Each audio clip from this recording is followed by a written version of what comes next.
যার চোখে ঘুম আছে তার কাছে ভালো বিছানা নেই, যার কাছে ভালো বিছানা আছে তার চোখে ঘুম নেই। যার মনে দয়া আছে তার কাছে দেওয়ার মতো কিচ্ছু নেই, আর যার কাছে দেওয়ার অনেক কিছু আছে তার দেওয়ার মনটাই নেই। যে সম্পর্কের কদর করে তার সাথে কেউ সম্পর্ক করতে চায় না, আর যে সম্পর্কের কদর করে না তার সাথে সবাই সম্পর্ক রাখতে চায়।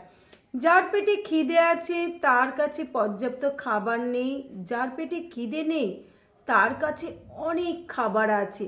যে ভালোবাসা পায় না সে ভালোবাসার মূল্য বোঝে, আর যে ভালোবাসা পায় সে ভালোবাসার মূল্য বোঝে না। যে তোমাকে মন থেকে ভালোবাসে সে তোমার সাথে কিছু পাগলামি অবশ্যই করবে, তোমার প্রতি বেশি বেশি অধিকার খাটাবে, তোমাকে অন্য কোনো ছেলে বা মেয়ের সাথে কথা বলতে দেবে না। তুমি যতই ব্যস্ত থাকো কিন্তু তোমার সাথে কথা বলতে চাইবে।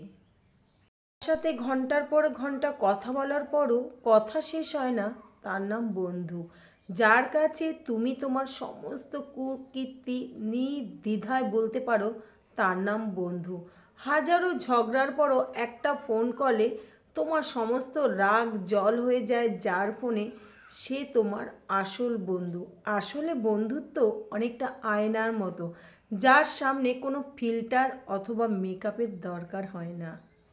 সম্মান নষ্ট করতে না চাইলে কিছু জায়গায় চুপ থাকুন, পরে বুঝতে পারবেন যে আপনার সিদ্ধান্তই সঠিক ছিল।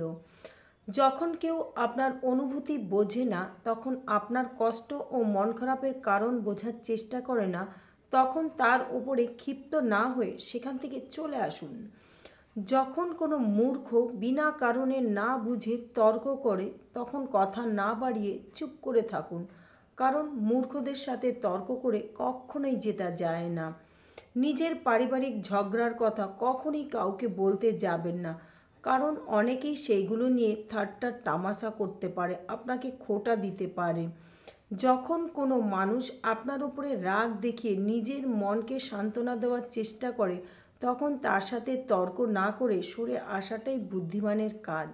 অন্যকে কাঁদিয়ে নিজেকে খুশি থাকবে এমন প্রত্যাশা করা বাদ দাও, কারণ যে অন্যকে বিনা কারণে কাঁদায় প্রকৃতি নিজ দায়িত্বে তাকে কাঁদায়।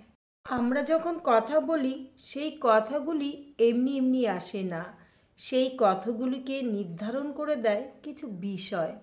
যেমন আপনার জ্ঞান নির্ধারণ করে দেয় কি বলবেন, আপনার দক্ষতা নির্ধারণ করে দেয় কিভাবে বলবেন, আপনার আচরণ নির্ধারণ করে দেয় কতটুকু বলবেন, আর আপনার প্রজ্ঞা নির্ধারণ করে দেয় কথাটা আসলে বলা ঠিক নাকি ঠিক নয়।